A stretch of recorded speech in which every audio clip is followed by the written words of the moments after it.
ನಮಸ್ಕಾರ, ನೀವು ನೋಡ್ತಾ ಇದ್ದೀರಾ ತೇಜಸ್ ನ್ಯೂಸ್ ಕನ್ನಡ. ನಾನು ನಿಮ್ಮ ಸುಷ್ಮಿತಾ. ಇದೀಗ ಇವತ್ತಿನ ಹೆಡ್ಲೈನ್ಸ್. ಕಡಲೆ ಬೆಳೆ ಕ್ಷೇತ್ರೋತ್ಸವದಲ್ಲಿ ಹೊಸ ತಳಿಯ ಕಡಲೆ ಬೀಜ ಬಿತ್ತುವ ಕುರಿತು ತಮ್ಮ ಅನುಭವ ಹಂಚಿಕೊಂಡ ಡಾಕ್ಟರ್ ಎಂಐಎ ಖಾದಿರ್, ಪ್ರತಿ ಎಕರೆಗೆ 12 ರಿಂದ 15 ಕ್ವಿಂಟಲ್ ಕಡಲೆ ಬೆಳೆ ಬೆಳೆಯಬಹುದು. ಇದರ ಅನುಕೂಲತೆ ಪಡೆದುಕೊಳ್ಳಲು ಖಾದಿರ್ ಅವರಿಂದ ಸಲಹೆ. ರೈತ ವಿರೋಧಿ ಕಾಯ್ದೆಗಳನ್ನು ರಚಿಸಿದ ಗ್ಯಾಸ್ ಸಿಲಿಂಡರ್, ಡೀಸೆಲ್, ಪೆಟ್ರೋಲ್ ಹಾಗೂ ದಿನಬಳಕೆ ವಸ್ತುಗಳ ಬೆಲೆ ಹೆಚ್ಚು ಮಾಡಿದ ಕೇಂದ್ರ ಮತ್ತು ರಾಜ್ಯ ಬಿಜೆಪಿ ಸರ್ಕಾರದ ವಿರುದ್ಧ ಬೀದರ್ ದಕ್ಷಿಣ ಕ್ಷೇತ್ರದ ಮನ್ನಾಖೇಳಿ ಗ್ರಾಮದಲ್ಲಿ ಬೀದರ್ ದಕ್ಷಿಣ ಕ್ಷೇತ್ರದ ಕಾಂಗ್ರೆಸ್ ಪಕ್ಷದ ನಾಯಕರಾದ ಚಂದ್ರಸಿಂಗ್ ಅವರ ನೇತೃತ್ವದಲ್ಲಿ ಕೈಗೊಳ್ಳಲಾದ ಪ್ರತಿಭಟನೆ.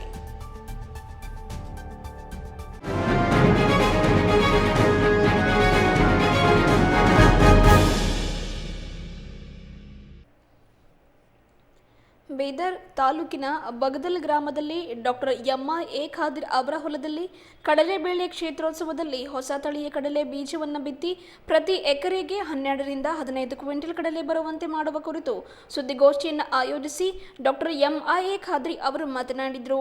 ಹೊಸ ತಲೆಮಾರಿನ ಕಡಲೆ ಬೀಜ ತಂದು ಸಣ್ಣ ಮುಕ್ರಿ ಮಾಡಿ 1 ರಿಂದ 2 ಬಾರಿ ನೀರು ಹರಿಸುವುದರಿಂದ ಬೆಳೆಯನ್ನು ಬೆಳೆದು ಪ್ರತಿ ಗಿಡಕ್ಕೆ 150 ರಿಂದ 200ಕ್ಕಿಂತ ಅಧಿಕ ಕಾಯಿಗಳನ್ನು ಬೆಳೆಯಬಹುದಾಗಿದೆ.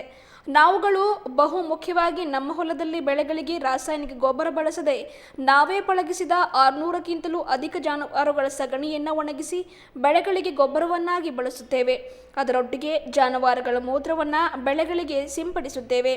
ಈ ರೀತಿ ನೈಸರ್ಗಿಕವಾಗಿ ಬೆಳೆಗಳಿಗೆ ಶಕ್ತಿಯನ್ನು ಒದಗಿಸುತ್ತಿದ್ದೇವೆ ಎಂದರು. ಈ ರೀತಿ ಎಲ್ಲ ರೈತರು ಕೂಡ ಮಾಡಿ ತಮ್ಮ ಬೆಳೆಗಳನ್ನು ಬೆಳೆಸಬಹುದು ಎಂದು ಸಲಹೆ ಕೂಡ ನೀಡಿದರು. ಪ್ರತಿ ಕಾಯಿಯಲ್ಲಿ 2 ಬೀಜ ಇರುತ್ತವೆ ಹಾಗೂ 90 ದಿನಗಳಲ್ಲಿ 250 ಬೀಜಗಳನ್ನು ತೆಗೆದರೆ 50 ಗ್ರಾಂ ಆಗಿರುತ್ತವೆ. ಈ ಬೆಳೆಯು 90 ರಿಂದ 105 ದಿನಗಳಲ್ಲಿ ಕಟಾವಿಗೆ ಬರುತ್ತವೆ ಎಂದು ತಿಳಿಸಿದರು. ಇನ್ನು ಮುಂದುವರೆದು ಮಾತನಾಡಿದ ಅವರು, ಪ್ರತಿ ಗಿಡಕ್ಕೆ 50 ಗ್ರಾಂಗಿಂತ ಹೆಚ್ಚಿಗೆಯಾಗಿರುತ್ತವೆ. ಅಲ್ಲಿಂದ 2 ರಿಂದ 3 ಬಾರಿ ಬೆಳೆಗಳಿಗೆ ನೀರು ಹಾಯಿಸುವುದರಿಂದ ಅಂದಾಜು 400ಕ್ಕಿಂತಲೂ ಹೆಚ್ಚು ಕಾಯಿಗಳು ಬರುತ್ತವೆ. ಅಂದರೆ ಇದರ 2 ಪಟ್ಟು ಪ್ರತಿ ಗಿಡಕ್ಕೆ 100 ಗ್ರಾಂ ಬೀಜ ಆಗುತ್ತವೆ. ಈ ಹಿಂದೆ ಬಳಸುತ್ತಿರುವ ತಳಿಯ ಬೀಜದಿಂದ 60 ರಿಂದ 70 ಕಾಯಿಗಳು ಬರುತ್ತವೆ. ಈ ಹೊಸ ತಳಿಯಿಂದ ತಿಳಿದು ಬಂದಿದೆ, ಕೃಷಿ ಇಲಾಖೆಯ ಬೀಜಕ್ಕಿಂತ 3 ಪಟ್ಟು ಹೆಚ್ಚಿಗೆ ಬರುತ್ತವೆ ಎಂಬುದಾಗಿ. ಈ ಬೀಜವನ್ನು ಮಹಾರಾಷ್ಟ್ರ ಗಂಜ್ನಿಂದ ತಂದ ರೈತರೊಬ್ಬರು ಅವರ ಹೊಲದಲ್ಲಿ ತಂದು ನಾಟಿಯನ್ನು ಮಾಡಿದ್ರು. ಅದರಲ್ಲಿ ಇಳುವರಿ ಚೆನ್ನಾಗಿ ಬಂದಿದ್ದು ಅದನ್ನು ನಾವು ಪ್ರತ್ಯಕ್ಷವಾಗಿ ಪ್ರಮಾಣೀಕರಿಸಿ ನೋಡಿ ನಮ್ಮ ಹೊಲದಲ್ಲಿ ತಂದು ನಾಟಿಯನ್ನು ಮಾಡಿದ್ದೇವೆ. ಇದರಲ್ಲಿ ಇಳುವರಿ ಚೆನ್ನಾಗಿ ಬಂದಿರುವುದನ್ನು ನೋಡಿದ್ದೇವೆ. ನಮ್ಮಲ್ಲಿ ಬೆಳೆಗಳನ್ನು ಸಂಪೂರ್ಣ ಸಾವಯವ ಪದ್ಧತಿಯನ್ನು ಬೆಳೆದಿರುತ್ತೇವೆ. ಅದರಂತೆ ರೈತರು ಕೂಡ ಇದರ ಅನುಕೂಲತೆಯನ್ನು ಪಡೆದುಕೊಳ್ಳಬೇಕು ಎಂಬುದು ನಮ್ಮ ಆಶಯವಾಗಿದೆ ಎಂದರು. ನಾವು ನಮ್ಮ ಹೊಲದಲ್ಲಿ ಆಗಾಗ ಪ್ರಯೋಗಗಳನ್ನು ಮಾಡುತ್ತಲೇ ಇರುತ್ತೇವೆ. ನಮ್ಮದೇ ಹೊಲದ ಬೇರೆ ಪ್ಲಾಟ್ನಲ್ಲಿ ಕಬ್ಬು ಬೆಳೆದಿದ್ದ ಕಬ್ಬಿನ 6 ಫೀಟ್ ಸಾಲದ ನಾವು ನಮ್ಮ ಹೊಲದಲ್ಲಿ ಆಗಾಗ ಪ್ರಯೋಗಗಳನ್ನು ಮಾಡುತ್ತಲೇ ಇರುತ್ತೇವೆ. ನಮ್ಮದೇ ಹೊಲದ ಬೇರೆ ಪ್ಲಾಟ್ನಲ್ಲಿ ಕಬ್ಬು ಬೆಳೆದಿದ್ದ ಕಬ್ಬಿನ 6 ಫೀಟ್ ಸಾಲಿನ ಅಂತರದಲ್ಲಿ ಕಡಲೆ ಬೆಳೆ ನಾಟಿಯನ್ನು ಮಾಡಿರುತ್ತೇವೆ. ಈ ಬೆಳೆಯಲ್ಲಿ 3 ರಿಂದ 4 ಬಾರಿ ನೀರು ಹರಿಸಿದರೆ ಒಂದು ಗಿಡಕ್ಕೆ 500 ರಿಂದ 800ಕ್ಕಿಂತ ಅಧಿಕ ಕಾಯಿಗಳು ಬರುತ್ತವೆ ಎಂದರು. ಇದು ಸಂಪೂರ್ಣ ಸಾವಯವ ಪದ್ಧತಿಯಲ್ಲಿ ಬೆಳೆದಿರುತ್ತೇವೆ. ಅಂದಾಜು ಪ್ರತಿ ಎಕರೆಗೆ 16 ಕ್ವಿಂಟಲ್ಗಿಂತಲೂ ಇಳುವರಿ ಬರಬಹುದು ಎಂದರು. ಹಾಗಾಗಿ ಇದು ಹೆಚ್ಚಾನುಹೆಚ್ಚು ರೈತರಿಗೂ ಗೊತ್ತಾಗಬೇಕು, ಇದರ ಅನುಕೂಲತೆ ಪಡೆದುಕೊಳ್ಳಬೇಕು ಎಂಬ ಸದುದ್ದೇಶದಿಂದಾಗಿ ತಳಿಯ ಮಾಹಿತಿ ಕುರಿತಾಗಿ ತಿಳಿಸಲಾಗಿದೆ ಎಂದರು. फर्टिलाइजर को छोड़ते हुए हम जो है ऑर्गेनिक पर हम कायम हैं और ऑर्गेनिक का इतना फ़ायदा है कि जैसा कि आपको देखने में आता है कि इसकी ताकत क्या है और उसकी ताकत क्या है. इसमें क्या है, वो फर्टिलाइजर से ज़मीन की भी कमज़ोरी हो रही थी, लेकिन जब गवर्नमेंट सरकार ने इसको अपनाने के लिए फरमाया तो हम उनके कहने को की पाबंदी करते हुए हम आगे बढ़ रहे हैं. जिससे हमारे पास जानवर हैं, जानवरों की गोबरी को पाउडर करके हम जहाँ फसल पेरते हैं उसी तरीके से हम उसको मुक्के से डालते हैं. पाउडर करके डालने से ज़्यादा ताकत मिलती है, क्योंकि जो मोटा रहता है वो गलता नहीं. वो पाउडर करने से डालने से फ़ायदा होता है. जहाँ 10 ट्रैक्टर है 2-3 ट्रैक्टर में काम हो जाता है. और हम चना जो है हम पहले से चना डालते, वो फसल डालते थे, वो चने में और ये हम पेरते थे, उससे जो है 3 कुंटल से 4 कुंटल तक निकालते हैं. अब मैंने दूसरे स्टेटों को जाते हुए एक बीज लाया। एक किसान ने महाराष्ट्र में 38 लेकर अपने खेत में डाला, उसकी यील्ड ज़्यादा आ गई। यील्ड ज़्यादा आ गई तो मैंने उसका बीज लेकर मैं उसका तजुर्बा किया। करने के बाद उसका यील्ड भी 10 से 12 14 कुंटल तक आया। और मैंने ये साल भी तजुर्बा किया हूँ। तजुर्बा करने से इसकी वो जो पहले के चने को 40 से 70 तक फली आती है, उसको एक दाना होता है। और इसमें मैंने दिसंबर गन्ना निकालकर उसमें जो ये चना डाला, 2 तास कल्टीवेटर मारा, उसके बाद रूटर मार के वही कल्टीवेटर की इसमें छोटे से बोदी कर उसके अंदर चना लगा दिया। खुले प्लाट में एक पानी देने से उसको 130-40 से लेके 200 से ज़्यादा फली आ गई। और 2 दफ़े पानी देने से कम से कम 200 से 300-400 तक फली आ गई। और दूसरे प्लाट में मैं दिसंबर था जनवरी में लगाया, उसको मैंने गन्ने के बोदी में यानी 6 फीट का गन्ना रखा बीच में, यानी 6 फीट का गन्ना रखा। उसके बाजू में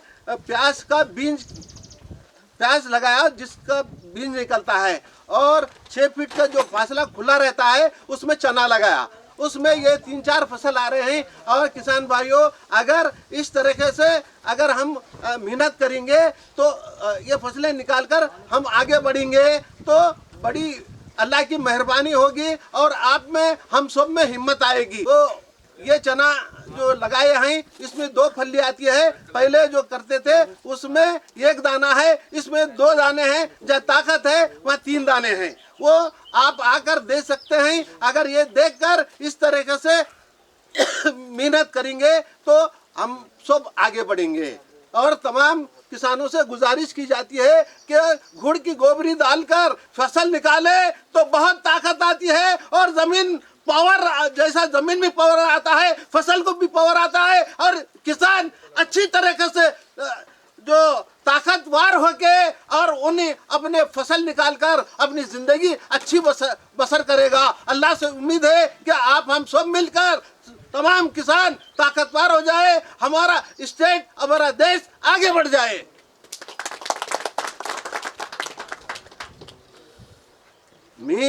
जमीन को मेहनत करो नौकर बनकर, जमीन को मेहनत करो नौकर बनकर, पैसा रोलो बादशाह बनकर।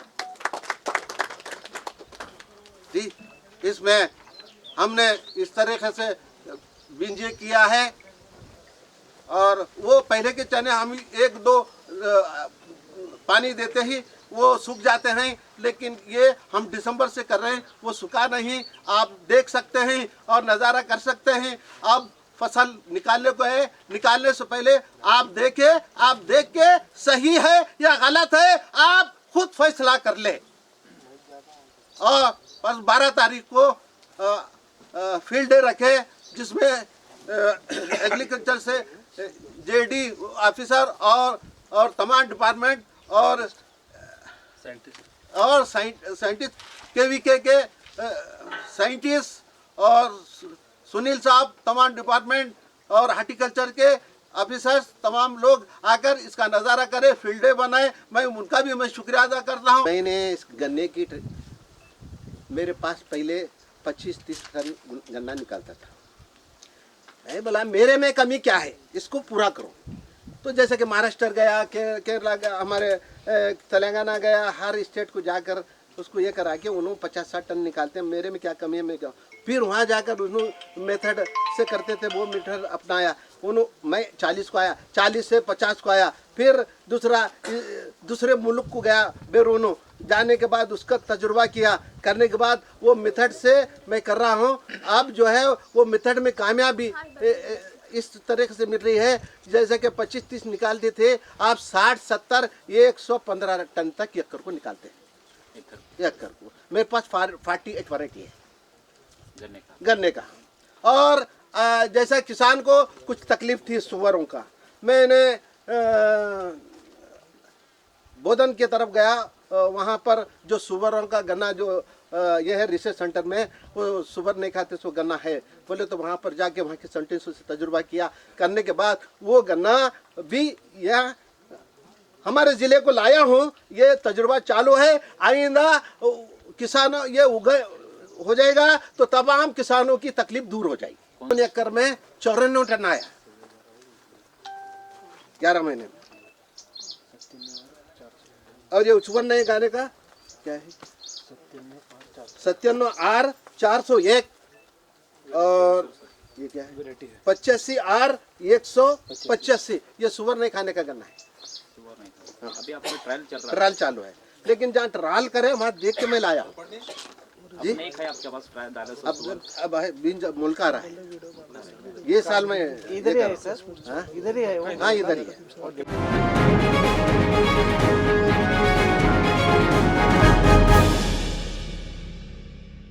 ಬೀದರ್ ದಕ್ಷಿಣ ಕ್ಷೇತ್ರದ ಮನ್ನಾಖೇಳಿ ಗ್ರಾಮದಲ್ಲಿ ಬೀದರ್ ದಕ್ಷಿಣ ಕ್ಷೇತ್ರದ ಕಾಂಗ್ರೆಸ್ ಪಕ್ಷದ ಯುವ ನಾಯಕರಾದ ಚಂದ್ರಸಿಂಗ್ ಅವರ ನೇತೃತ್ವದಲ್ಲಿ ರೈತ ವಿರೋಧಿ ಕಾಯ್ದೆಗಳನ್ನು ರಚಿಸಿದ ಗ್ಯಾಸ್ ಸಿಲಿಂಡರ್, ಡೀಸೆಲ್, ಪೆಟ್ರೋಲ್ ಹಾಗೂ ದಿನಬಳಕೆಯ ವಸ್ತುಗಳ ಬೆಲೆ ಹೆಚ್ಚು ಮಾಡಿದ ಕೇಂದ್ರ ಮತ್ತು ರಾಜ್ಯ ಬಿಜೆಪಿ ಸರ್ಕಾರದ ವಿರುದ್ಧ ಪ್ರತಿಭಟನೆಯನ್ನು ಸೈಕಲ್ ಓಡಿಸುವ ಮೂಲಕ ಹಮ್ಮಿಕೊಳ್ಳಲಾಯಿತು.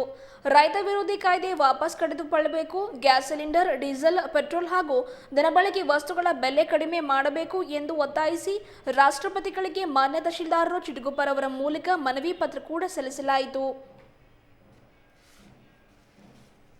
ಈ ಕುರಿತಾಗಿ ಯುವ ಮುಖಂಡರಾದ ಚಂದ್ರಸಿಂಗ್ ಅವರು ಮಾತನಾಡಿ, ಒಂದು ಕಡೆ ರೈತರು ಕರಾಳ ಕಾನೂನುಗಳ ವಿರುದ್ಧ ಹೋರಾಟ ಮಾಡುತ್ತಿದ್ದರೆ, ಇನ್ನೊಂದೆಡೆ ಸರ್ಕಾರವು ಪೆಟ್ರೋಲ್, ಡೀಸೆಲ್ ಮತ್ತು ಗ್ಯಾಸ್ ಬೆಲೆಯನ್ನು ಅತಿಯಾಗಿ ಏರಿಕೆ ಮಾಡಿ ರೈತರ ಅಳಲಿನ ನಡುವೆ ಲಾಭಕೋರತನದಲ್ಲಿ ಮಗ್ನವಾಗಿದೆ. ಇತ್ತೀಚಿನ ಬೆಲೆ ಏರಿಕೆಯೊಂದಿಗೆ ತೈಲ ಬೆಲೆಗಳು ಕಳೆದ 73 ವರ್ಷಗಳಲ್ಲಿ ಕಂಡು ಕೇಳರಿಯದಷ್ಟು ವೃದ್ಧಿಯಾಗಿದೆ. ಕಳೆದ 6 ವರ್ಷಗಳಲ್ಲಿ ಮೋದಿ ಸರ್ಕಾರವು ಪೆಟ್ರೋಲ್ ಮೇಲಿನ ಸುಂಕವನ್ನು ಪ್ರತಿ ಲೀಟರ್ಗೆ ರೂಪಾಯಿ 9.20 ಮೇ 14ರಿಂದ ರೂಪಾಯಿ 32ರಿಂದ 98ಕ್ಕೆ ಏರಿಸಿದೆ. ಏರಿಕೆಯ ಪ್ರಮಾಣ ಶೇಕಡಾ 258ರಷ್ಟು ಆಗಿದೆ. ಡೀಸೆಲ್ ಮೇಲಿನ ಸುಂಕವನ್ನು ಪ್ರತಿ ಲೀಟರ್ಗೆ ರೂಪಾಯಿ 3.46 ಮೇ 2014ರಿಂದ ರೂಪಾಯಿ 31.83ಕ್ಕೆ ಏರಿಕಿದೆ. ಅಂದರೆ ಏರಿಕೆಯ ಪ್ರಮಾಣ ಶೇಕಡಾ 820ರಷ್ಟು. ಇದೆಲ್ಲವೂ ಕಚ್ಚಾ ತೈಲ ಬೆಲೆಯು ಪ್ರತಿ ಬ್ಯಾರೆಲ್ಗೆ $110ನಿಂದ $50ಗೆ ಇಳಿಕೆಯಾಗಿದ್ರೂ ಕೂಡ ಆಗುತ್ತಿವೆ. ಕೇಂದ್ರ ಸರ್ಕಾರವು 19 ಲಕ್ಷ ಕೋಟಿ ರೂಪಾಯಿಗಳಷ್ಟು ಅಧಿಕ ಸುಂಕವನ್ನು ಪೆಟ್ರೋಲ್ ಮತ್ತು ಡೀಸೆಲ್ ಮೇಲಿನ ಹೆಚ್ಚುವರಿ ತೆರಿಗೆಗಳಿಂದ ಸಂಗ್ರಹಿಸಿದೆ. ಇದರಿಂದಾಗಿ ರೈತರ ಮತ್ತು ಜನಸಾಮಾನ್ಯರ ಮೇಲೆ ತೀವ್ರವಾದ ಪರಿಣಾಮಗಳಾಗಿವೆ. ತೈಲ ಬೆಲೆ ಏರಿಕೆ ಹಾಗೂ ಕೋವಿಡ್-19 ಮಹಾಮಾರಿ ಸಂದರ್ಭದಲ್ಲಿ ಲಕ್ಷಾಂತರ ಯುವಕರು ಕೆಲಸವನ್ನೇ ಕಳೆದುಕೊಂಡಿರುತ್ತಾರೆ. ಆದ್ದರಿಂದಾಗಿ ಏರುತ್ತಿರುವ ಅವಶ್ಯಕ ಸಾಮಗ್ರಿಗಳ ಬೆಲೆ ಏರಿಕೆಯ ಹೊಡೆತವನ್ನು ತಾಳಲಾರದೆ ರೈತರು ಕೂಡ ಜನಸಾಮಾನ್ಯರು ಕೂಡ ತತ್ತರಿಸಿ ಹೋಗುತ್ತಿದ್ದಾರೆ. ಜನರ ಭಾವನೆಗಳಿಗೆ ಸ್ಪಂದನೆ ಮತ್ತು ಅವರ ಭಾವನೆಗಳು ಹಾಗೂ ಅವರ ದಯನೀಯ ಕಣ್ಣೀರುಗಳಿಗೆ ಧ್ವನಿಯಾಗುವ ಬದ್ಧತೆ ನಮ್ಮದಾಗಿದೆ ಎಂದರು. ಒಂದು ವೇಳೆ ಕೇಂದ್ರ ಮತ್ತು ರಾಜ್ಯ ಸರ್ಕಾರ ಬೆಲೆ ಏರಿಕೆಯನ್ನು ಕಡಿಮೆ ಮಾಡದಿದ್ದ ಪಕ್ಷದಲ್ಲಿ ಇದೇ ರೀತಿ ಮುಂಬರುವ ದಿನಮಾನಗಳಲ್ಲಿಯೂ ಕೂಡ ಉಗ್ರವಾದ ಹೋರಾಟವನ್ನು ಮಾಡಲಾಗುವುದು ಎಂದು ಎಚ್ಚರಿಕೆಯನ್ನು ನೀಡಿದರು.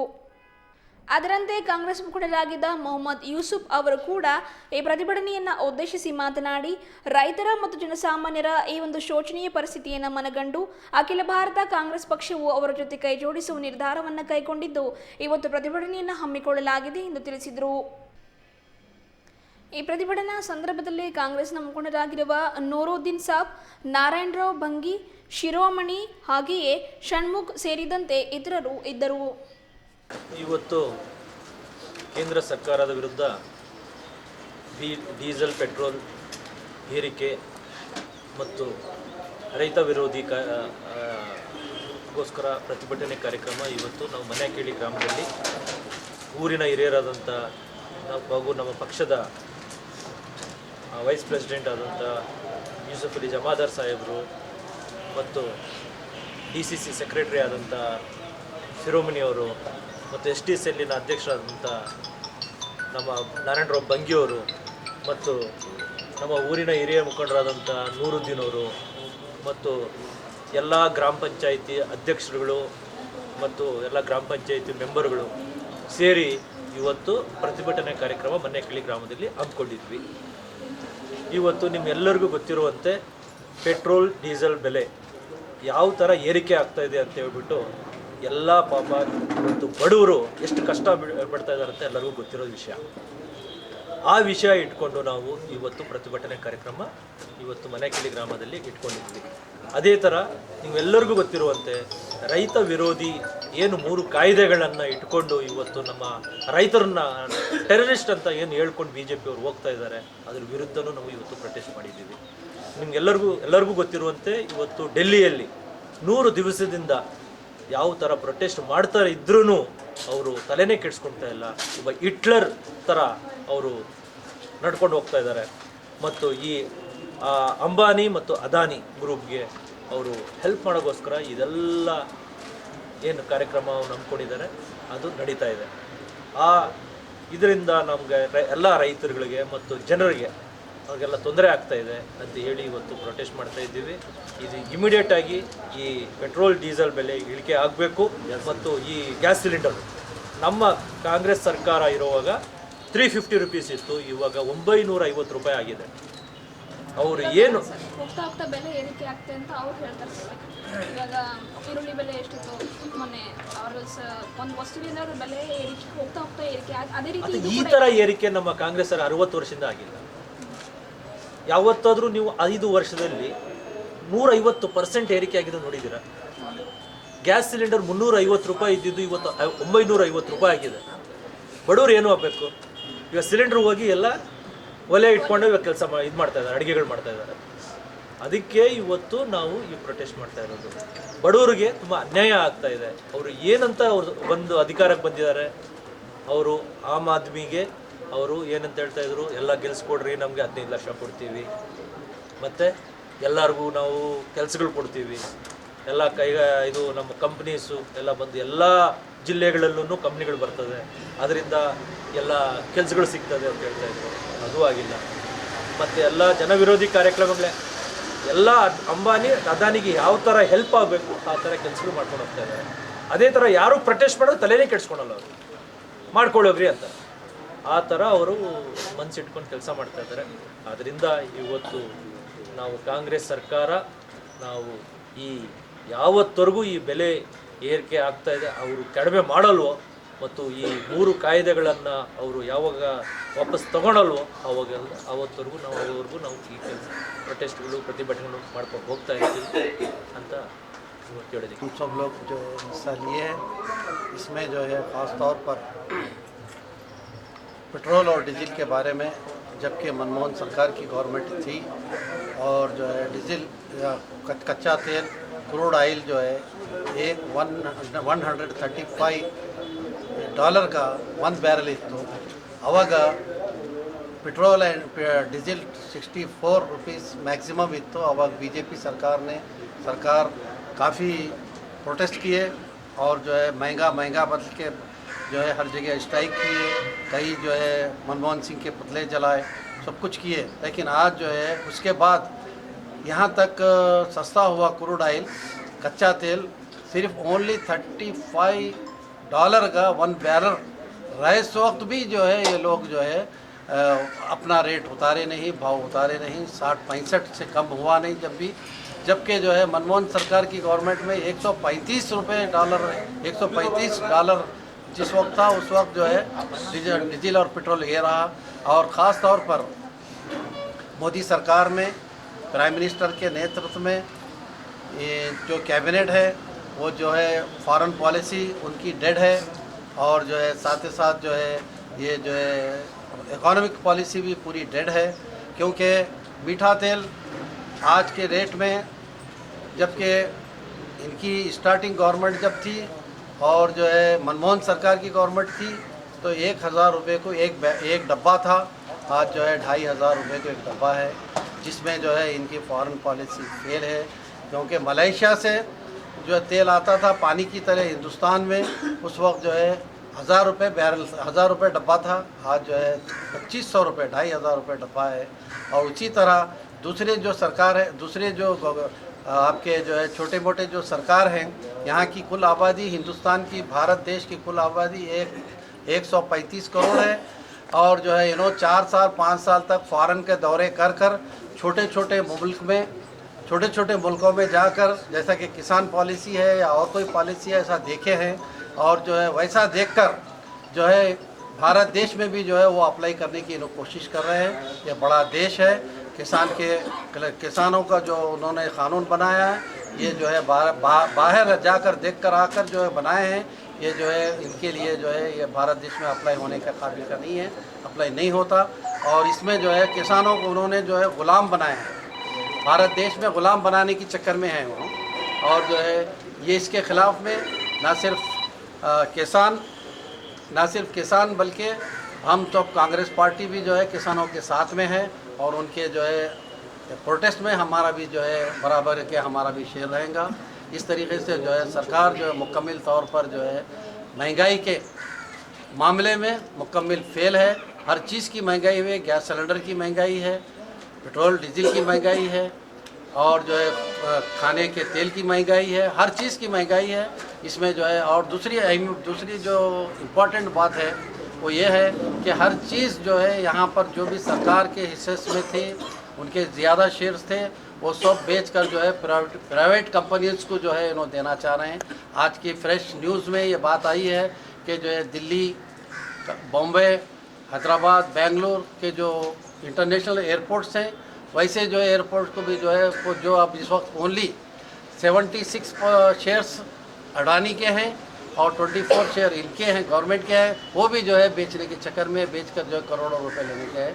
और इसी तरह से जो है बैंकिंग को भी प्राइवेटिज़म करना चाह रहे हैं, क्योंकि जो है अगर प्राइवेटिज़म कर जाएंगे तो जो है वो जो है अपनी मनमानी सैलरी देकर जो है उन्होंने जो है पूरा फ़ायदा जो है प्राइवेट कंपनी को लेना चाह रहे हैं। उसके ख़िलाफ़ में जो है 15 और 16 को जो है बैंकिंग स्ट्राइक भी चल रही है।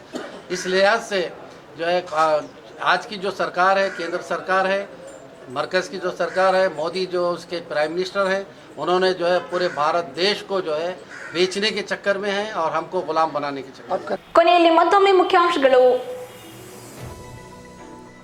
ಕಡಲೆ ಬೆಳೆ ಕ್ಷೇತ್ರೋತ್ಸವದಲ್ಲಿ ಹೊಸ ತಳಿಯ ಕಡಲೆ ಬೀಜ ಬಿತ್ತುವ ಕುರಿತು ತಮ್ಮ ಅನುಭವ ಹಂಚಿಕೊಂಡ ಡಾಕ್ಟರ್ MIA ಖಾದಿರ್, ಪ್ರತಿ ಎಕರೆಗೆ 12 ರಿಂದ 15 ಕ್ವಿಂಟಲ್ ಕಡಲೆ ಬೆಳೆ ಬೆಳೆಯಬಹುದು. ಇದರ ಅನುಕೂಲತೆ ಪಡೆದುಕೊಳ್ಳಲು ಖಾದಿರ್ ಅವರಿಂದ ಸಲಹೆ. ರೈತ ವಿರೋಧಿ ಕಾಯ್ದೆಗಳನ್ನು ರಚಿಸಿದ ಗ್ಯಾಸ್ ಸಿಲಿಂಡರ್, ಡೀಸೆಲ್, ಪೆಟ್ರೋಲ್ ಹಾಗೂ ದಿನಬಳಕೆ ವಸ್ತುಗಳ ಬೆಲೆ ಹೆಚ್ಚು ಮಾಡಿದ ಕೇಂದ್ರ ಮತ್ತು ರಾಜ್ಯ ಬಿಜೆಪಿ ಸರ್ಕಾರದ ವಿರುದ್ಧ ಬೀದರ್ ದಕ್ಷಿಣ ಕ್ಷೇತ್ರದ ಮನ್ನಾಖೇಳಿ ಗ್ರಾಮದಲ್ಲಿ ಬೀದರ್ ದಕ್ಷಿಣ ಕ್ಷೇತ್ರದ ಕಾಂಗ್ರೆಸ್ ಪಕ್ಷದ ನಾಯಕರಾದ ಚಂದ್ರಸಿಂಗ್ ಅವರ ನೇತೃತ್ವದಲ್ಲಿ ಕೈಗೊಳ್ಳಲಾದ ಪ್ರತಿಭಟನೆ. ಇದುವರೆಗೂ ತೇಜಸ್ ನ್ಯೂಸ್ ಮೂಲಕ ಸುದ್ದಿಯನ್ನು ಹೇಳಿದ್ದು ನಾನು ಸುಷ್ಮಿತಾ. ಮತ್ತೆ ಮುಂದಿನ ಸುದ್ದಿಯೊಂದಿಗೆ ಭೇಟಿಯಾಗೋಣ. ವಂದನೆಗಳು.